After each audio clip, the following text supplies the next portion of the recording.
his visit? Are they happy to see him? Any protests or boycotts? Are there common themes among party lines regarding the visit?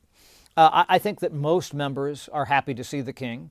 There are some members from both parties who will tell you quietly they kind of wonder, well, why are we entertaining a British monarch here? Why do we do this? Some just don't like the idea of bringing in any foreign leader, frankly. They're like, we're the United States.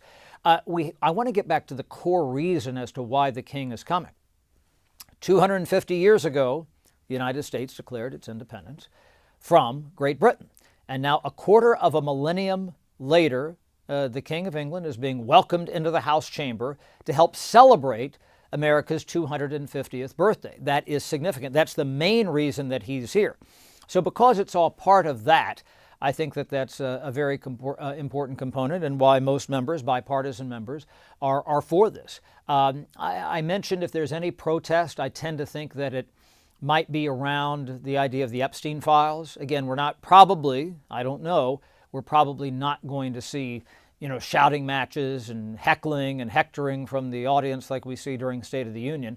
But I pointed out in 1991 that there was Congressman Joe Kennedy who really had a problem with how the Crown was handling Northern Ireland, and so he and others, and there were protests outside the building. So again, and the weather's not great here in D.C. today. I think maybe if it was a bright sunny day, low 70s as we had yesterday, there might be a few more people. It's cooler today. There's some rain.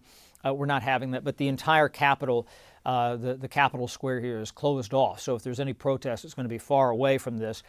And keep in mind that they amplified the security posture after what happened the other night at the White House Correspondents' Dinner. In fact, there was a comment from Buckingham Palace late at night Saturday, early Sunday, that alluded to the fact that the king was in fact coming still, but they were recalibrating some of the questions and security things.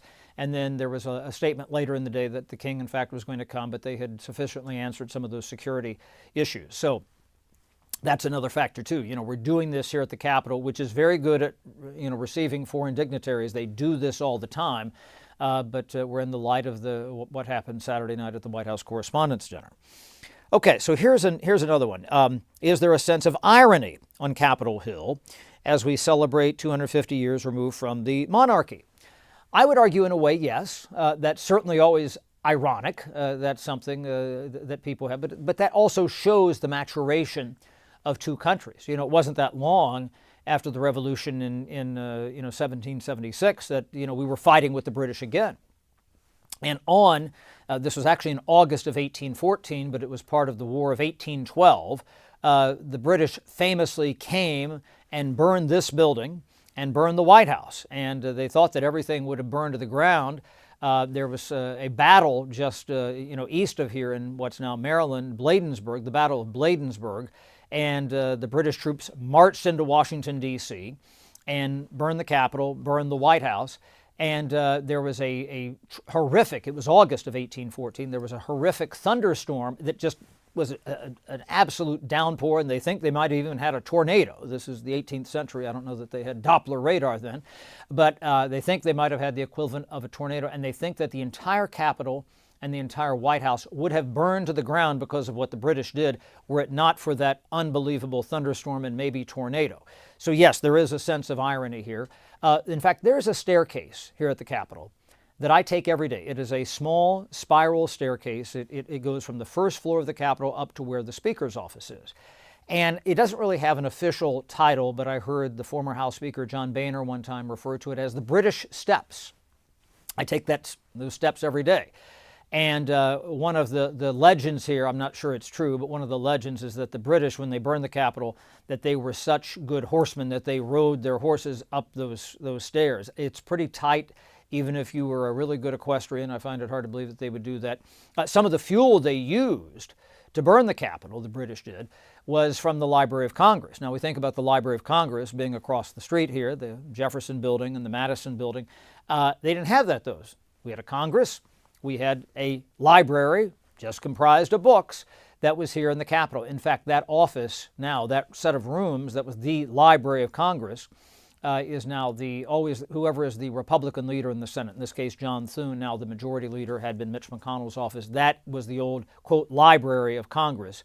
And the British, when they came to burn the building in 1814 as part of the War of 1812, used the books to burn that. So yes, there's always, irony in this. I will say, at the base of those steps, and this was referred to, as I said, by Boehner, when they dedicated the bust of Winston Churchill. There is a bust of Winston Churchill commemorating his speech to the joint meeting of Congress that kind of got the U.S. involved in World War I in the post, Pearl Harbor era. And Winston Churchill's mother was British. And so that is positioned right by those steps. And I've heard informally John Boehner and others refer to those as the British steps.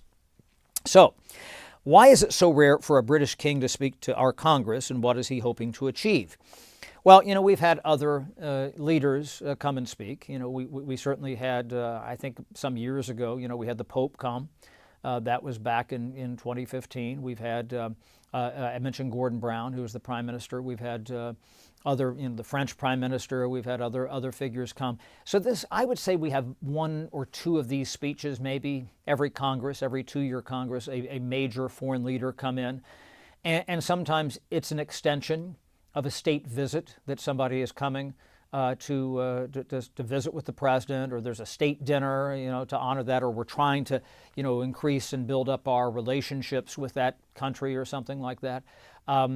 It does happen. It just is rare, and it's a big production. We don't really do many joint meetings of Congress. I remember that we had. He's now deceased because he was assassinated after he was out of office. But Shinzo Abe was the British leader, the Japanese leader. This was some years ago.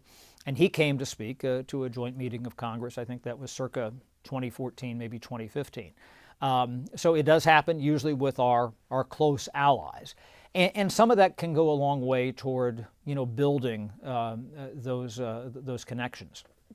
I remember that Petro Poroshenko, who was the leader of Ukraine, this was back in 2014, spoke to a joint meeting of Congress. This is before Vladimir Zelensky, and he specifically made a request. He said, we need blankets and things like this, and this is long before the invasion by Russia in early 2022, but he said, we need other things here. In Ukraine, we need to fight off the Russians. There had been encroachments in other parts of Ukraine, Crimea, et cetera, but he said we need other assistance and made that appeal here. So sometimes it works two ways. It's to build those relationships. Other times people come and say, here's what we need. They have their hat in hand.